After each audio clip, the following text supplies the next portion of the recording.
दुनिया के शोर से दूर घने पाइन और देवदार के जंगलों के बीच बसा हुआ है उत्तराखंड के पौड़ी डिस्ट्रिक्ट का गांव खिरसू। यहाँ आने से पहले मेरे लिए ये यकीन करना मुश्किल था कि ऐसी जगह सच में भी एग्जिस्ट कर सकती है।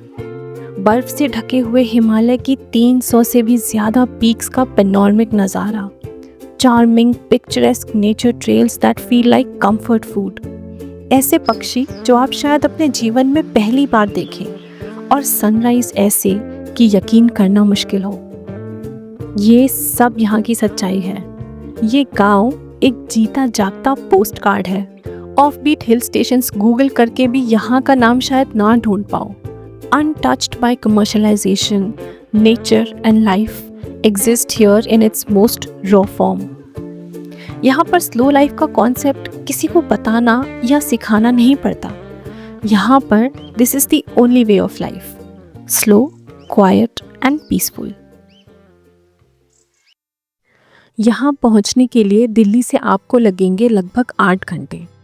हमने ग्रेटर नोएडा से अपना सफ़र शुरू किया और एक नाइट स्टे हरिद्वार में किया ताकि दिन की रोशनी में हम रास्ते की खूबसूरती को देख सकें। हरिद्वार से निकल के एक मेजर स्टॉप देवप्रयाग पड़ेगा, जहां आप भगीरथी और अलकनंदा के संगम का दर्शन कर पाएंगे।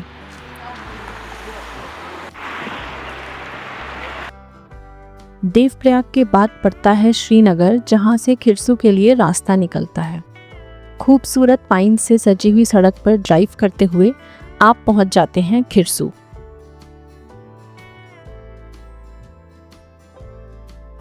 दिल्ली से श्रीनगर तक आपको मिल जाती है चौड़ी रोड। रास्ते में ब्रेकफास्ट के लिए पहाड़ी ढाबे भी मिल जाते हैं।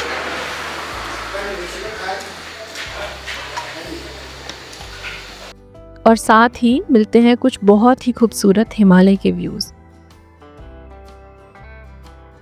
श्रीनगर अलकनंदा नदी के किनारे बसा हुआ शहर है और यहीं से खिरसू के लिए रास्ता कटता है।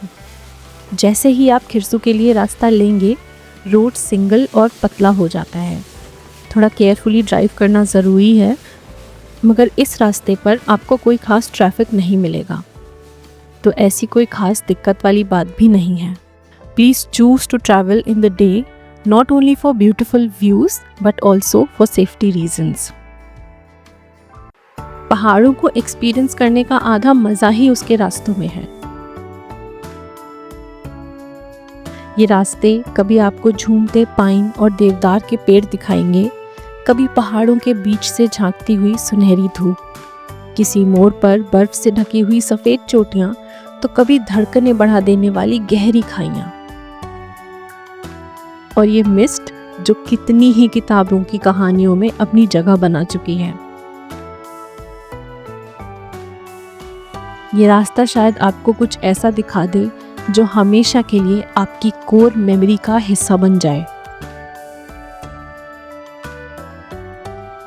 और ऐसे ही इस रास्ते पर चलते हुए एक स्पॉट आएगा जहां से आपको दिखेगा चौखंबा, जो कि गढ़वाल हिमालय के गंगोत्री ग्रुप में आता है।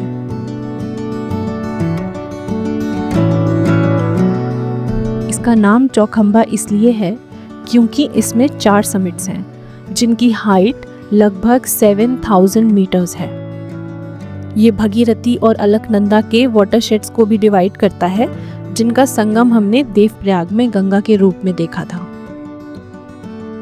चौखंबा माउंटेन का ये व्यू और यहाँ से पूरे रास्ते इसी तरह के बर्फ से ढके हुए हिमालय के नज़ारे को देखते हुए, इतना अच्छा AQI और आसमान इतना नीला भी हो सकता है, इन सब चीज़ों को एक्सपीरियंस करते हुए आप पहुँच जाएंगे खिरसू, जहाँ से नज़ारा कुछ ऐसा दिखता है।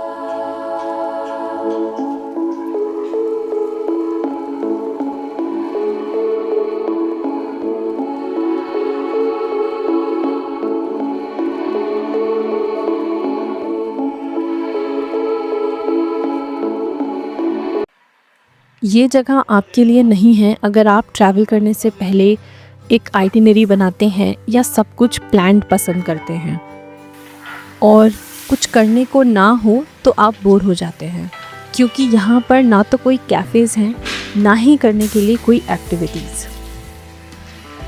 पर यहाँ आपको एक रियल ऑफबीट एक्सपीरियंस मिलेगा। इतना कि शायद आप इस गांव में अकेले टूरिस्ट हो, पर आप देखेंगे एक ऐसी दुनिया जहाँ किसी को नहीं पता कि वीकेंड क्या होता है, जहाँ ना ही किसी प्रमोशन की चिंता है, ना ही अगली कोई गाड़ी खरीदने की तैयारी। ज़िंदगी फिज़िकली टफ है, पर शायद उससे कहीं बेहतर है, जहाँ पर हर सुविधा होने के बाद भी हमेशा कमी का एहसास होता है।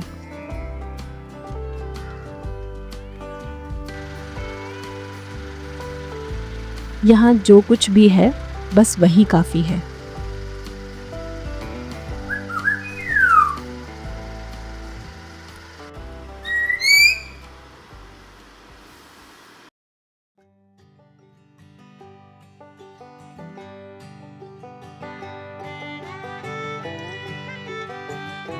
यहाँ आते ही आप भूल जाएंगे कि एक ऐसी दुनिया भी है जहाँ सिर्फ पोल्यूशन, शोर और भागते हुए लोग हैं। ऐसा लगेगा जैसे आप उस दुनिया से बिल्कुल कट चुके हैं। यहाँ का शांत एनवायरनमेंट और खूबसूरती आपको इतना मेस्मराइज कर देगी कि आपकी मुलाकात खुद के अंदर बसे हुए एक दूसरे इंसान से होगी, जिसको चिड़ियों की चहचहाहट से खुशी मिलती है और पेड़ों के रंगों को देखकर आंखों में चमक आ जाती है।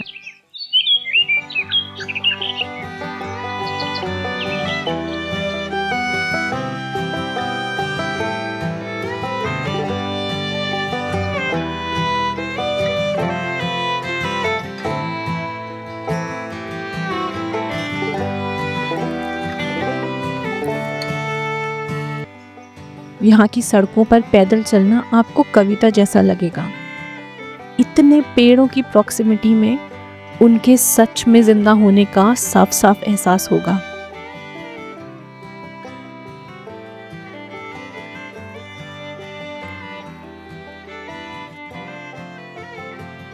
आप शायद बहुत दिनों के बाद नेचर को नोटिस कर पाएंगे।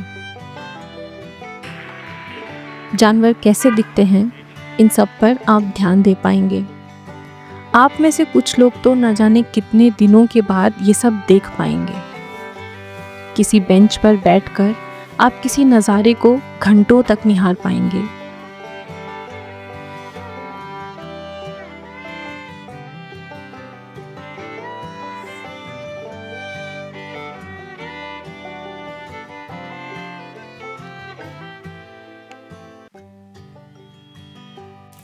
किसी दूसरी बेंच पर बैठे हुए अचानक आपका ध्यान पत्तियों पर या किसी मधुमक्खी पर चला जाएगा।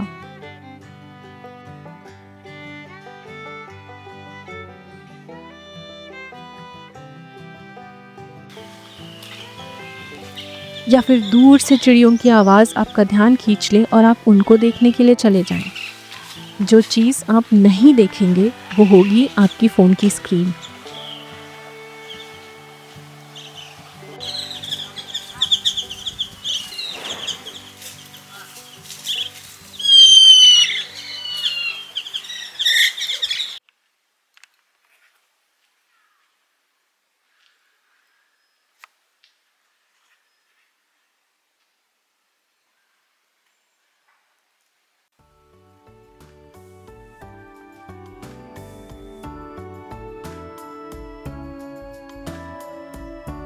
यहाँ के जंगलों में चलते हुए, पेड़ों को देखते हुए आप कहाँ से आए हैं वो आप भूल चुके होंगे।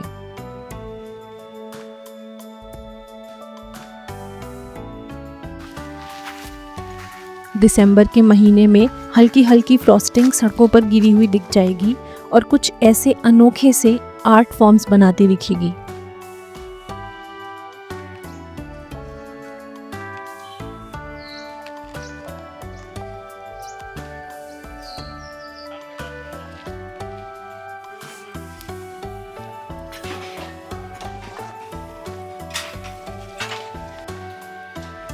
यहाँ आपको साधारण से ढाबे में असाधारण खाना और ऐसे खुले आसमान और खूबसूरत पेड़ों के बीच में बैठकर चाय पीने को भी मिल जाएगी।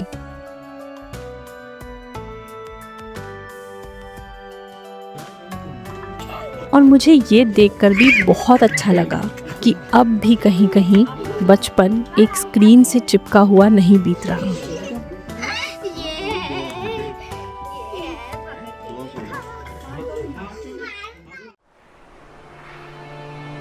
जैसे जैसे शाम ढलने लगी, टेम्परेचर अचानक ड्रॉप होने लगा और ठंड बढ़ने लगी। बर्फ की चोटियां सुनहरी लाल सी होने लगी। इस नज़ारे को चैन से बैठ के उन खूबसूरत सी चोटियों को सफ़ेद से लाल होते हुए देखना, इसका जो एहसास है इतना खुश कर देने वाला है। इसकी असल फीलिंग तो तभी समझ आएगी जब इसे खुद एक्सपीरियंस किया जाए।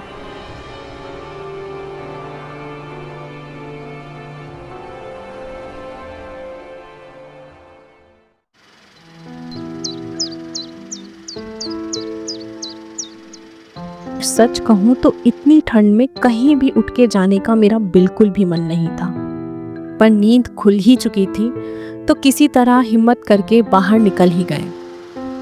और थोड़ी दूर चलते ही आसमान कुछ हल्का लाल सा दिखा और उसी दिशा में थोड़ा आगे बढ़ने पर जो नज़ारा दिखाई पड़ा, उसको देख के यकीन ही नहीं हुआ कि नींद सच में खुल चुकी है या सपना है।